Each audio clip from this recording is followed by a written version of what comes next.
All right, you guys, welcome back.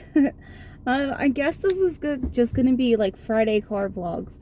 Um, well, yeah, because it's me by myself. Lex is in the car with me, but I'm just sitting. We're waiting to get the kids again, and I just thought I'd give you all some weird, funny updates for this past week. Let's see. Let's start by Monday. So well, actually, let's start by the weekend. So I don't think anything big happened this weekend. We went grocery shopping and got some odds and end things. Finished a blanket, but watched movies with the kids. So like really, I mean, nothing really happened. It's just that's what happened. Family stuff. It was fun. Okay, now Monday was interesting because it was pretty hilariously interesting. Um, Everybody was fine. Everybody was great. My grandmother's cell phone came in to my house, and she came and picked it up. And then we got a really weird knock on the door, and it was one of our regular postmen. So it wasn't the main mailman, but like he's like right there.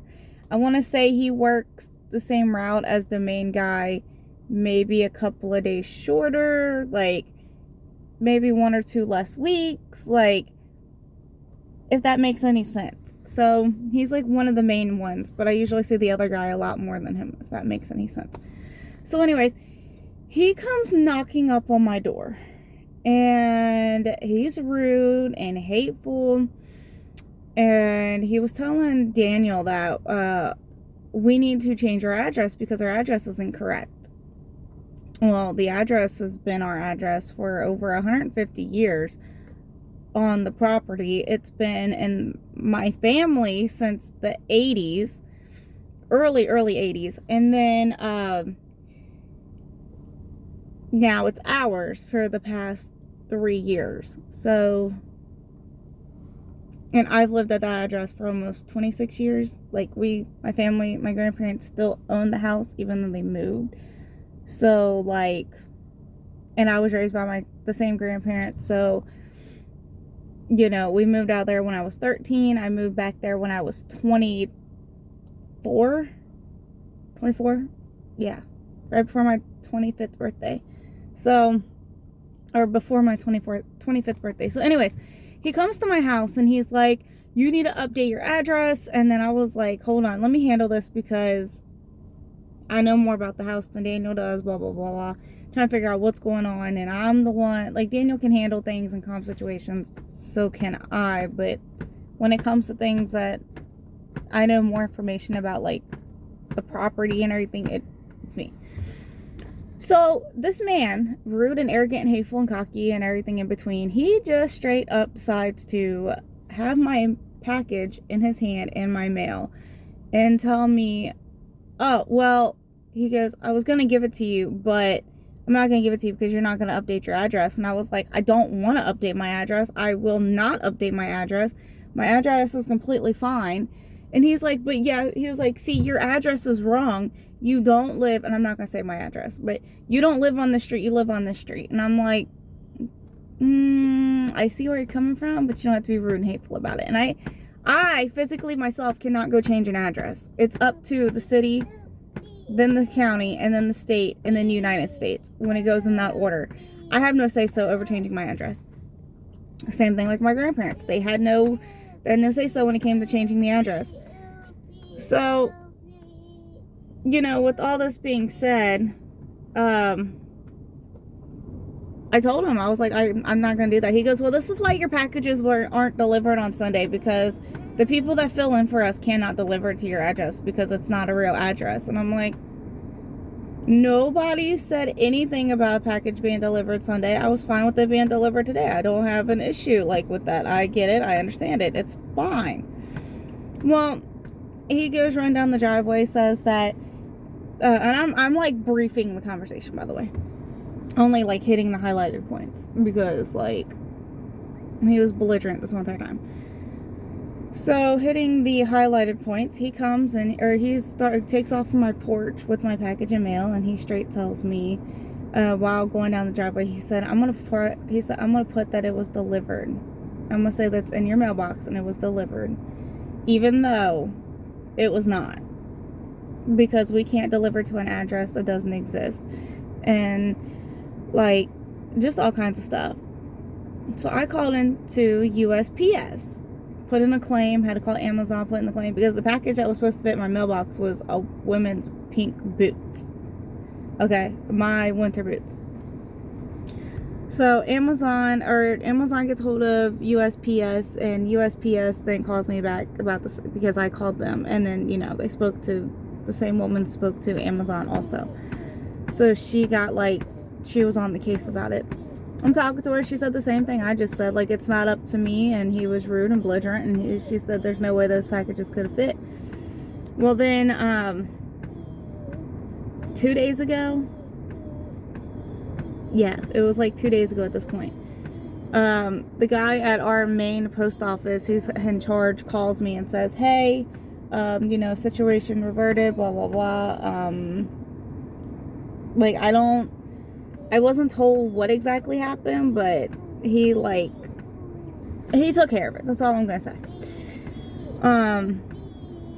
And he was nice and polite about it, and he gave me the direct number to that one. That way I don't have to call the 1-800 number and everything. And my package did end up showing up. And yeah, so I don't know if he's gonna still deliver on our route, but I know that he's on thin ice. And I don't want to go into too much detail because, like, I don't know. I feel like if I go and say fully what happened, it would be like bragging and boasting about it, and I'm not that kind of person that's gonna like jeopardize somebody else's job even though they was in the wrong. And I just want to say about what happened to me personally. And then let's see, that same day before I got that appointment, so Wednesday, I called to get Mason into the hearing specialist at Cincinnati Children's. Dummy me called and made a urology appointment because I'm so used to like dealing with like his bladder and him wetting the bed that it completely blew my mind, or slipped my mind, that it was his ears and not his bladder. So now I have to call back and cancel that appointment to then call the right number, the same number I just told y'all about that I have to call about. Matter of fact, I got the paper right here. I have to call Audiology Hearing Balance Center is the number I have to call. So why I called the urologist, like I told Daniel, I called him and I said, hey, I just made Mason the urology appointment. It's for this day. They're going to do an over-the-phone appointment, and before we go into like pre-registration over the phone. He goes, but he's not supposed to see a urologist. It's for his ears. And I'm like, oh my God, I knew that when I called, because I straight told myself, I said, I got to make an appointment for his hearing. And I typed in urology for some stupid reason. So there was that. And then today, this one in the back seat decided to take a nap, and he went to sleep a little bit later. Like, it was a little bit harder for him to go down to sleep, and he was finally asleep. And I'm so used to kids being in the after school program, and it slipped my mind completely. Like, first of all, let me tell you this. So usually I head out to my grandmother's during the week on Wednesdays. Okay, I go on Thursdays to my grandmother, all the way out in DeMossville. I go out there and spend time with her and stuff right after I drop the kids off at school. So I already did that. Well, then the next time that I go, if it's not a Friday after school, it's usually like Saturday or Sunday. So for some reason, when I left to go pay Brother Bill, our pastor, he was our pastor, and now he's at another church and does missionary work. And actually, we're going to be going to his church, not this Saturday, but the Sunday after. I'm sorry, it's on Sundays. So there is that. But I went to go pay him for fixing our AC over the summer. I just got the invoice. Like, he was out on a missionary work, and it was just really it was really chaotic to like meet up with his schedule for the winter, because now he's working on a lot of heaters and heat and furnaces. So met up with him, which was in the direction of my grandparents' house. So when I got back, and me and Lex ended up taking a nap, and I got up at like 2:20. And I'm so used to kids being in the after school program except for Fridays, and it threw me off, because I was like, okay, I just went out there for the second time this week, so that means I had to have like, it had to have been like the weekend, but the kids are back at school, so it's Monday or Tuesday. Like, I don't know, I was just weirdly thinking. So I sat there, and it dawned on me when I was like about to call Daniel. I was gonna ask him if he wanted to go with me to go get the kids, and I look at my phone and it's Friday, and I was like, crap, the kids got out of school at 3 today. Like, it's Friday, they don't have dolphins in. So I had to wake up Lex. Thank God he was awake at this point, because he heard me.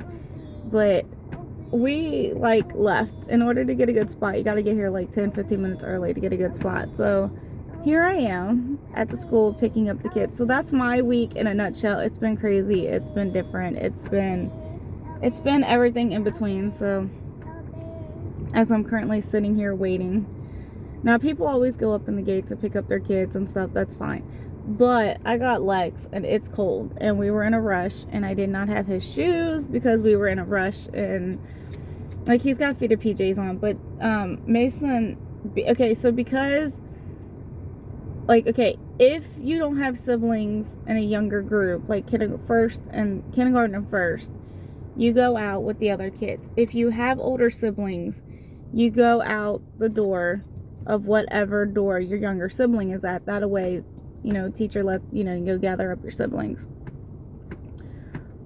So this year, Mason will be coming out the kindergarten side with his sister. Next year, he'll be coming out of the first grade side for his sister. Or he can even then go at that point, because it's just one door up. He can come out and then meet us at the first grade side.